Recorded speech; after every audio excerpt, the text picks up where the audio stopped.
So our first topic is about data visualization, which is used rampantly by marketers. So data visualization makes it easier for marketers to go through the various marketing metrics as per feedback from the market. They can see various things like website visits, link clicks, etc., which allow them to improve their marketing efforts and justify the ROI on the same. Having data is fine, but an intelligent marketer knows how to use this data to take action that makes the marketing effective. To discuss about the various data visualization tools, I will go ahead to Abinaya and ask her about the situation in marketers, or how what kind of data visualization tools they use, and how do they use these tools to benefit their brands. Sure, Nikhil.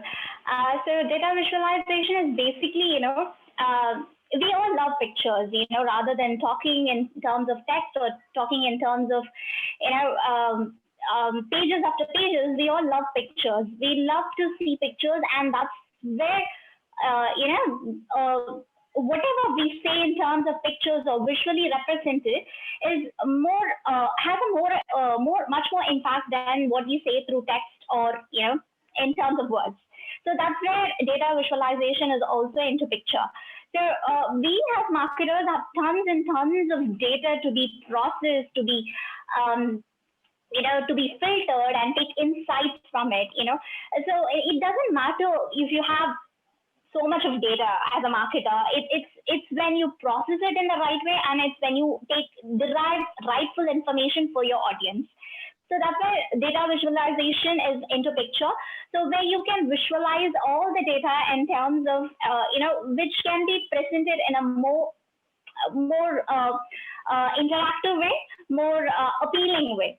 So how is it going to be helpful for the marketers?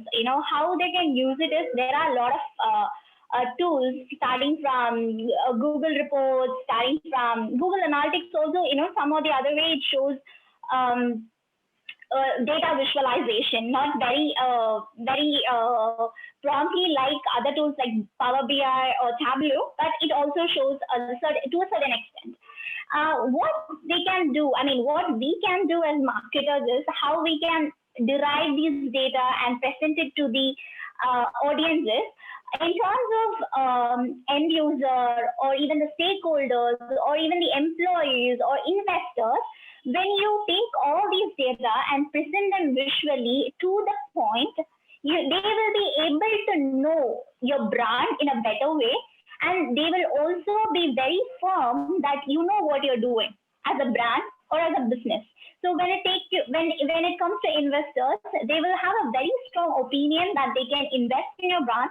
And when it comes to consumers or the end users, they will have a very good opinion, and they will be able to engage with the information you present. Because too much of text, people don't read it nowadays. People scan it, and what if you take infographics, that is one of the best examples where the user gets engaged with. So that's where data visualization is very, very important, even for the marketers, and it helps to reduce the efforts, and the time you spend on analyzing the tons and tons of data you get. So that's it. Data visualization is very, very helpful for the marketers in terms of all these things which I've listed out.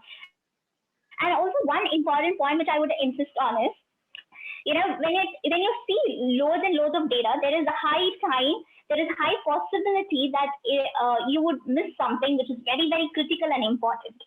So when you visualize everything in terms of pictures, graphs, and other whatnot, you will be able to figure out what is really important and what is less important.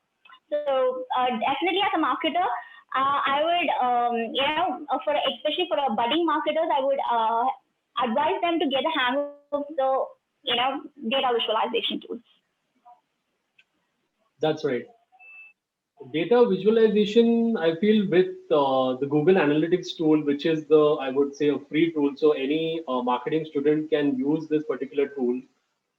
Just do a bit of a small course on Google Analytics and see what, the data that is presented, like how many people have visited a website, from which sources they've come, how much time they've spent it, So try to like use this data and note some kind of actions that you can make on them. So this is a kind of a good practice for marketing students, where you have a free tool that is there, and you are just judging in terms of the different data points what you have to collect and what kind of action supposed to take on the same. Because once you even you any kind of advanced tool, so suppose there is a huge app, a marketing professional is joined and he's in the marketing team, those are just done at an enhanced level. So if you have a practice at a very small level for whatever website or app, you are getting the data points, and you are inferring a particular action because of that. That is a good practice for the same.